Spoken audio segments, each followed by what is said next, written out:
ದೇಶ, ರಾಜ್ಯ, ಜಿಲ್ಲೆಯಲ್ಲಿ ಪ್ಲಾಸ್ಟಿಕ್ ನಿಷೇಧ ಜಾರಿಯಲ್ಲಿರುವಂತೆ ಪಡುಬಿದ್ರಿ ಗ್ರಾಮ ಪಂಚಾಯತ್ ವ್ಯಾಪ್ತಿಯಲ್ಲೂ ನವೆಂಬರ್ 11ರ ಸೋಮವಾರದಿಂದ ಸಂಪೂರ್ಣ ನಿಷೇಧ ಮಾಡಲಾಗಿದೆ ಎಂಬುದಾಗಿ ಗ್ರಾಮ ಪಂಚಾಯತ್ ಅಭಿವೃದ್ಧಿ ಅಧಿಕಾರಿ ಪಂಚಾಕ್ಷರಿ ಸ್ವಾಮಿ ತಿಳಿಸಿದ್ದಾರೆ.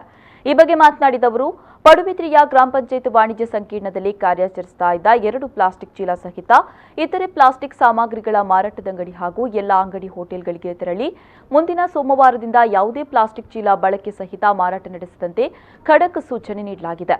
ಯಾವುದೇ ಕಾರಣಕ್ಕೂ ಕಾನೂನು ಮೀರಿ ವರ್ತಿಸಿದರೆ ಸೋಮವಾರ ಅಂತಹ ಅಂಗಡಿಗಳಿಗೆ ದಾಳಿ ನಡೆಸಿ ಪ್ಲಾಸ್ಟಿಕ್ ಪರಿಕರಗಳನ್ನು ವಶಪಡಿಸಿಕೊಳ್ಳಲಾಗುವುದು. ಆ ಬಳಿಕದ ದಿನದಲ್ಲಿ ನಮಗೆ ಸುತ್ತೋಲೆಯಲ್ಲಿ ತಿಳಿಸಿದಂತೆ ದಂಡ ಸಹಿತ ಕ್ರಿಮಿನಲ್ ಮೊಕದ್ದಮೆ ದಾಖಲಿಸಲಾಗುವುದು ಅಂತ ಹೇಳಿದರು. ಈಗಾಗಲೇ ನಾವು ಎಲ್ಲ ಅಂಗಡಿ ಮಾಲಕರಿಗೆ ಹಿಂದೆ ಎಲ್ಲ ಎಚ್ಚರಿಕೆ ನೀಡಿ ಸೋಮವಾರದ ಒಳಗೆ ಅವರೆಲ್ಲ ಪ್ಲಾಸ್ಟಿಕ್ ಚೀಲಗಳನ್ನು ಎಲ್ಲ ಇದು ಮಾಡೋದು. ಪ್ಲಾಸ್ಟಿಕ್ ಚೀಲಗಳನ್ನು ತೆಗೆದು ಬಟ್ಟೆ ಚೀಲ ಮತ್ತು ಕಾಗದ ಚೀಲ ಅದನ್ನು ಉಪಯೋಗಿಸೋದ್ರ ಸಂಬಂಧ ನಾವು ಈಗಾಗಲೇ ಸೂಚನೆ ಕೆಲವೊಬ್ಬರು ನೀಡಿದ್ದೇನೆ. ಈಗ ಉಳಿದವರಿಗೆ ಎಲ್ಲ ಪೇಟೆಯವರಿಗೆಲ್ಲ ನೀಡ್ತೇನೆ. ಸೋಮವಾರದೊಳಗೆ ಅವ್ರು ತೆಗಿಲಿಲ್ಲ ಅಂದರೆ ಸೋಮವಾರ ತಪ್ಪಿದ್ರೆ ಮಂಗಳವಾರ ದಿವಸ ಎಲ್ಲ ಅಂಗಡಿಗೆ ರೇಡ್ ಮಾಡಿ ಇದು ಸೀಜ್ ಮಾಡಿಬಿಡ್ತೇವೆ ಪ್ಲಾಸ್ಟಿಕ್ ವಸ್ತುಗಳನ್ನೆಲ್ಲ.